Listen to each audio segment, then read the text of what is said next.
Hello, good morning students, class 8th SST students. As you know very well, in SST we are describing chapter number 10 in history, challenging the caste system. In our previous videos we have discussed about this chapter, and today we are going to start from here, reform movement among Parsis.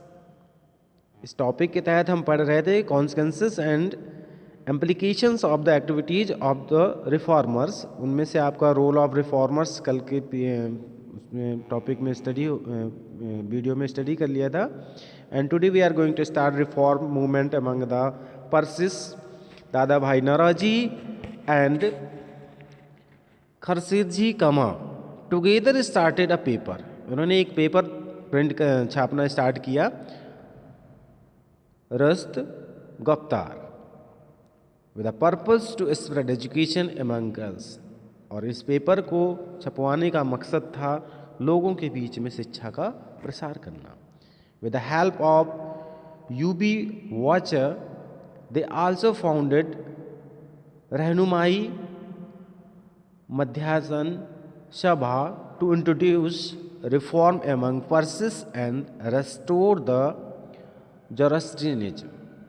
Sikh reform movement.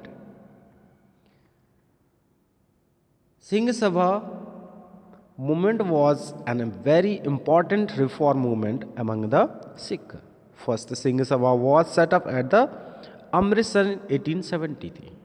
पहली जो सिंह सभा थी वो 1873 में संचालित की गई। And another was set up at Lahore, और इसके बाद दूसरी लाहौर में हुई।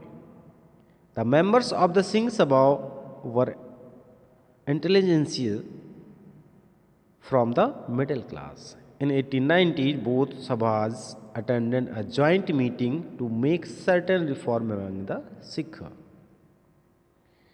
इन 1892-93 Sardar Sundar Singh Majithia emerged as the leader of Singh Sabha. 1892 और 93 में सरदार Sundar Singh Majithia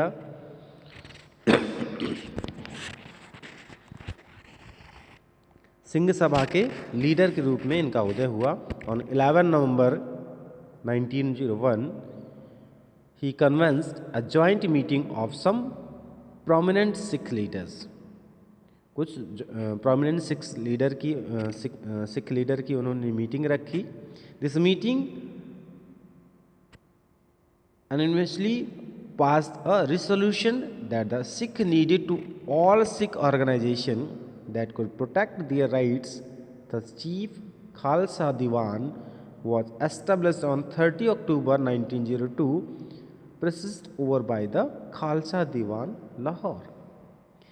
And in 1892, Khalsa College was established at Amritsar. Later on, Khalsa school were opened in the several towns. 1892 में खालसा कॉलेज अमृतसर में बनाया गया। इसके बाद में खालसा स्कूल भी कई कस्बों में खोले गए। In these schools children was taught in Gurmukhi, और इन स्कूलों में बच्चों को Gurmukhi, as you know very well, जो पंजाबी भाषा है उसकी जो लिपि है वो गुरुमुखी है, तो बच्चों को गुरुमुखी में सिखाया जाता था।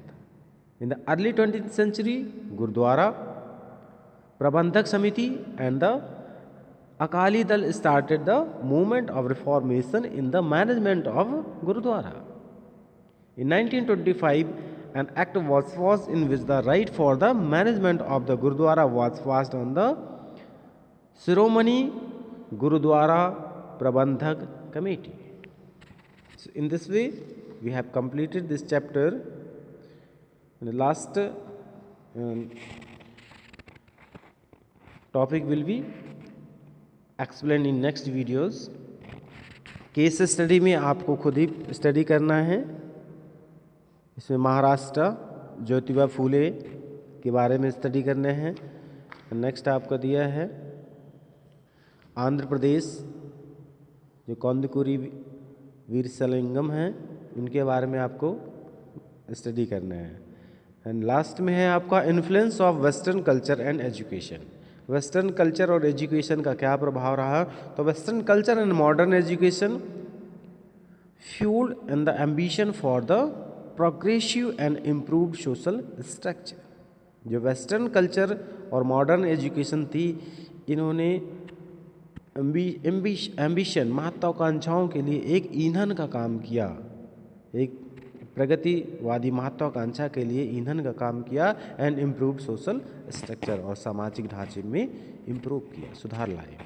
Eight the same time and created a resentment for rigid norms and evil practiced prevalent in the society. The reformers initiated by the reformers were implemented by the British thought through various act and legislation.